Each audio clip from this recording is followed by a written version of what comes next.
dashing through the snow in a one-horse open sleigh. O'er the fields we go, laughing all the way. The bells on bobtail ring, they make our spirits bright. What fun it is to ride and sing a sleighing song tonight. Jingle bells, jingle bells, jingle all the way. Oh, what fun it is to ride in a one-horse open sleigh. Jingle bells, jingle all the way. Oh, what fun it is to ride in a one-horse open sleigh.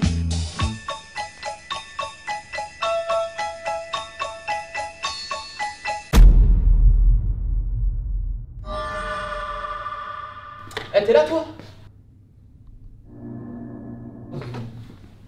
C'est quoi cette merde? Et puis c'est qui derrière ce Non, non. masque? Il s'aime. Et c'est toi en plus? Après tous ces efforts ensemble? Alexis, écoute, faut que je te dise un truc. Le plus important dans Noël, c'est pas le cadeau, c'est ce qu'il y a derrière ce cadeau. C'est l'esprit de famille, c'est l'amour, c'est l'esprit de Noël, c'est la convivialité, le fait de se retrouver tous ensemble autour d'un bon repas de Noël. C'est ça, Noël. Mais c'est de la merde! Non mais... Ah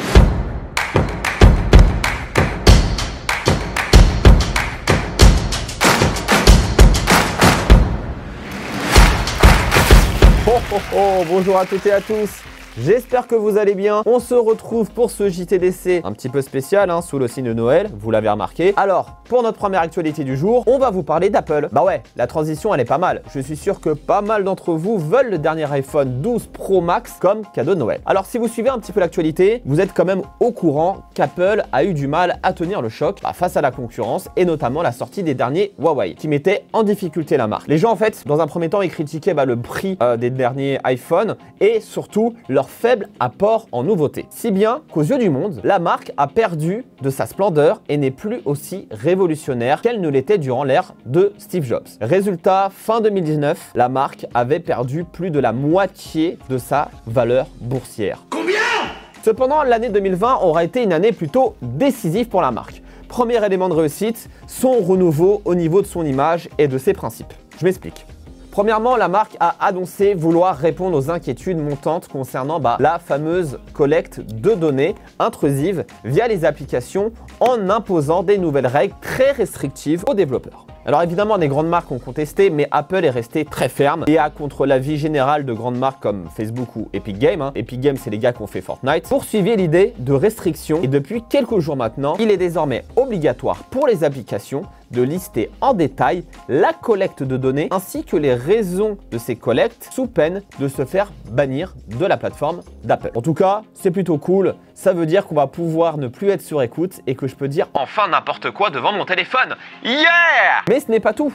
La marque a proposé des modèles d'entrée de gamme de téléphone beaucoup plus abordables. Alors, aux alentours de 800 €, certes, ça reste un peu cher, mais n'oubliez pas, abordable pour du Apple. Elle a décidé également de lancer son propre processeur pour sa nouvelle gamme de Mac. Disposons donc de la meilleure autonomie de batterie du marché au monde avec plus de 20 heures d'autonomie. Et surtout, a mis en avant des services comme l'Apple TV, l'Apple Music ou encore l'arrivée, ou du moins l'annonce de l'arrivée de la 5G sur ses mobiles pendant les différentes vagues de confinement. Tous ces indicateurs ont porté la marque vers le haut. Si bien qu'à l'heure où je vous parle, quelques jours près, la valeur en bourse de la marque a atteint son record depuis plusieurs années et à une année jour pour jour, la marque vaut le double de sa valeur avec un beau 127 $ l'action. Voilà en tout cas une belle manière de faire un petit peu fermer la bouche à tous ces détracteurs qui critiquaient ceux comme moi qui aiment beaucoup Apple. Quentin, un certain Quentin J. Je sais que tu regardes cette vidéo, mais moi je suis pas un pigeon moi. Moi je vais te... Next news. Alors pour cette seconde news, nous allons parler de Twitch. Alors tranquille, pas d'autopromotion mal placée pour notre chaîne.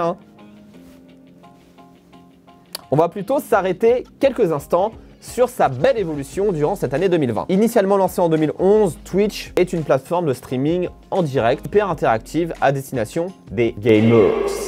Alors pourquoi vous parler d'eux? Simplement car l'année 2020 a été une année très prolifique pour la marque qui a vu son nombre de spectateurs doubler entre 2019 et cette année. Alors, bien qu'elle reste avant tout une plateforme où les spectateurs viennent du monde du jeu vidéo, un peu comme moi, petit à petit la marque a adapté son service pour devenir de plus en plus une plateforme sociale de divertissement. Si bien que Twitch est aujourd'hui, pour un grand nombre de spécialistes et même du grand public, un réseau social à part entière. C'est ce qu'on appelle dans le product market fit, pour vulgariser, d'adapter constamment son produit aux besoins du marché. Notion que vous avez étudiée ou que vous étudierez chez Digital College. Twitch, c'est aujourd'hui du gaming, mais pas que. C'est de la discussion, des émissions, du débat, de la musique, du dessin, de la cuisine, ou même des fois on peut tomber sur des choses un peu étranges quand même. Encore plus fort, Twitch a réuni des personnalités insoupçonnées comme l'intervention de politiques avec Jean-Luc Mélenchon ou Alexandria Ocasio-Cortez, politicienne new-yorkaise qui a joué sur Among Us. Un jeu de mensonge et de trahison pour une politicienne.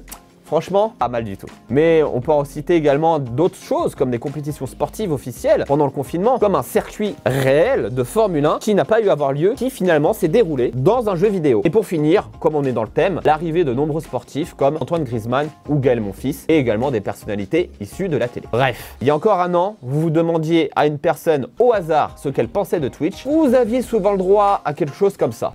Non mais c'est quoi l'intérêt de regarder des gens jouer?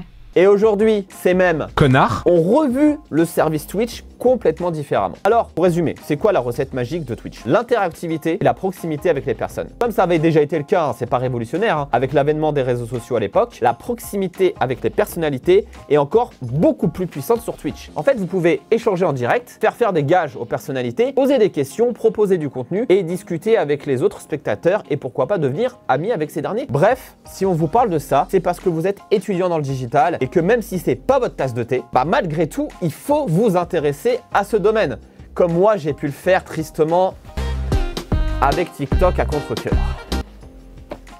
Bref, voilà qui conclut la news sur Twitch. Passons à l'actualité de l'école. Vous l'avez peut-être loupé, mais Digital College organise son petit Noël sur Instagram et après le 7 et le 14 sont déjà passés, il reste le 21 pour y participer et avoir potentiellement quelques cadeaux à gagner et encore plein de petites surprises qui vont arriver. Donc soyez super actifs sur les réseaux parce qu'on souhaite quand même, malgré la distance, fêter Noël avec vous. Voilà qui conclut donc ce JTDC du mois de décembre. J'espère en tout cas que cet épisode vous aura plu. Encore une fois, n'hésitez pas à commenter, liker, partager. Et avant de partir, non, c'est pas le moment de quitter la vidéo, s'il vous plaît. J'ai un message réellement important à faire passer. Au nom de l'équipe et de pas mal d'étudiants, je pense, je tenais à saluer le départ d'une personne de l'administration. Et ce message est complètement sérieux puisqu'il s'agit de l'une des premières membres de l'équipe de la DC Family, notre Turc national, Busra Bayrak. Elle a décidé de prendre son vol après plusieurs années de loyaux services. Merci en tout cas pour tout, Busra, ou devrais-je dire Teşekkür ederim Bushra. Excuse-moi pour cet accent dégueulasse. Et évidemment, tu t'en doutes bien, j'ai fait un petit melting pot de vidéos te concernant, dont certains dossiers plutôt marrants, dont je suis sûr tu auras oublié. Allez tout le monde, bon réveillon, bonne fête. Je vous souhaite à toutes et à tous le meilleur, spécialement à toi Busra. Ciao.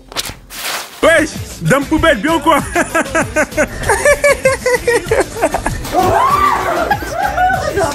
Tu montes, et après tu mets sur ta tu fais tout.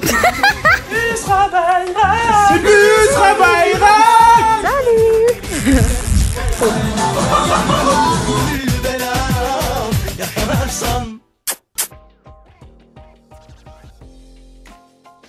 Je t'en fous de l'amour et de la convivialité et du partage. Joyeux Noël, bâtard!